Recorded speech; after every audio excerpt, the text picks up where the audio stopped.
Am I the jerk for stopping my boyfriend's proposal at our best friend's wedding? I, F26, and my boyfriend, M25, attended a mutual friend's wedding. They're very close friends to us and brought my boyfriend and I together. My boyfriend and I are coming up on our 3-year anniversary, and things were getting pretty serious. Enough so that I very much wanted to marry him. He's sweet, chatty, typically considerate and empathetic. He's the person who I thought was the first to show me what a truly healthy and compassionate relationship was like. He's very serious about us, too. We've had long talks about marriage, and it seemed we were in agreement with no formal declaration. We had even gotten as far as looking at rings. So the chance of a proposal was more of a when, not if. A few weeks before the wedding, us and the engaged couple at the time were hanging out. The topic of weddings was very prevalent, and my boyfriend had cracked a joke about proposing at our friend's wedding. The to-be groom joked back and said, "That'd be funny as hell." This was followed by me and the to-be bride both shutting it down, trying to be serious but also not thinking he was serious. He was. During the reception, everyone had made their speeches and people were getting their food. While our table was waiting, my boyfriend went up to the DJ. And after, they played my boyfriend and I's favorite song to scream sing in the car together, Story of My Life by One Direction. I look at him, smiling, and he's looking around. All of a sudden, he grabs a fork, stands up, and begins clanging on a glass. Immediately, the whole dining room looks over. I stand up and whisper the words, "Not. Right." Now his face drops and he yells a mix of, "I'm sorry, I was just joking." After he sat back down, I verbatim said, "Let them have their moment. Let's not make this our own." He wouldn't even look at me. When it was time to get our food, he immediately goes towards the exit. I follow and tried to catch up to him, but I couldn't find him. I text him twice and call him a couple times, but got no answer. So I went back to the reception. After not hearing from him for about an hour and a half or so, he returns, sits down, and doesn't even look at me. The rest of the night was terrible. He looked like his dog just died, and I'm trying to make the best out of the night, but felt like I was just in his shadow. I was prepping for a breakdown or maybe a fight in the car, but the only thing he said was, "I don't want to talk about it right now." And the drive was just quiet and awkward. He sent me a long text about how hard it was to get the ring, how he felt rejected by his closest person, and that I embarrassed him. I tried to explain that it's not that I didn't want to marry him. It was our best friend's wedding and they deserve their moment. That we should create our own and not piggyback off theirs. He got offended and said that if I wanted to marry him, I wouldn't have stopped his proposal in front of everybody. This situation perplexes me. I've never seen the appeal of proposing at someone else's wedding and tried to handle the situation in a way that I felt was calm and chill. But he's very adamant that I ruined the proposal, made him look like a jerk, and thus, I'm the jerk. Am I missing something? Should I admit I was wrong and have just let his proposal go at our friend's wedding? Update. Am I the jerk for stopping my boyfriend's proposal at our best friend's wedding? Hi all. This is an update from a post I made 2 days ago. I responded to a few comments, but before proceeding with our convo, I read almost every comment hoping to gain new perspectives and see the situation I presented from a different light. After I got home from the wedding, my boyfriend and I texted back and forth. After he went to bed, I made my Reddit post because I absolutely felt like the jerk.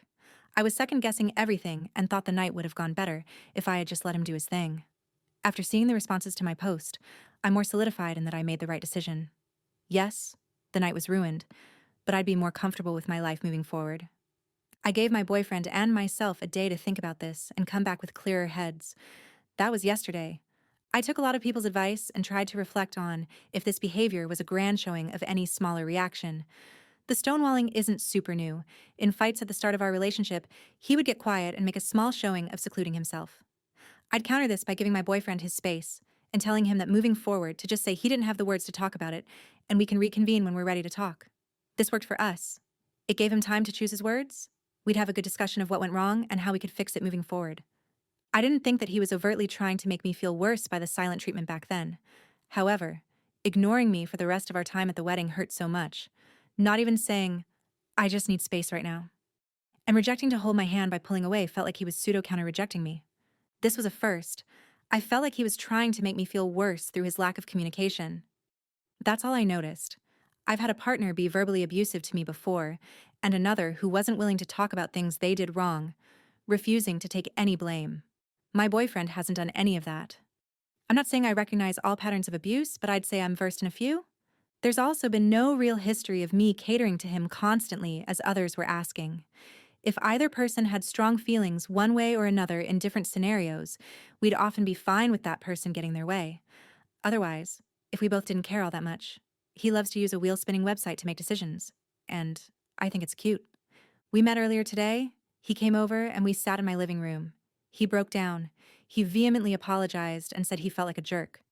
He said he had been reflecting all of yesterday and talking to his dad about the situation. His dad got mad at him and talked him off his ego crash. His words, not mine. He had already sent a message to our friends, now flying to their honeymoon in West Europe, apologizing for making their most important day about him and for not properly celebrating them. I asked why he neglected our conversation from months before. He said that the groom and their group of friends had egged him on in private since, not to propose at the wedding, but to do it soon. He didn't originally plan on doing it at the wedding. He's had the ring with him for about a month, never had any real plan, and wanted it to just be spontaneous. He told me he got caught up in the atmosphere of the wedding, saw his best friend with his girl and couldn't stop picturing us in the same scenario. His urge overran his common sense, in his terms, and he made a choice he ultimately wishes he could take back. It very much spiraled from there. I noted that while his heart was in the right place, that doesn't excuse the poop storm he put me through after. I expressed to him that ignoring me really hurt me, that him saying my rejection to his proposal was the reason for his embarrassment and shutdown was unfair, especially since we had already established for him not to do that. He accepted this and continued to apologize, admitting it was very unfair of him and that he should have handled his emotions and embarrassment better, especially towards me. We had a lull in our conversation after he asked, "Where do we go from here?"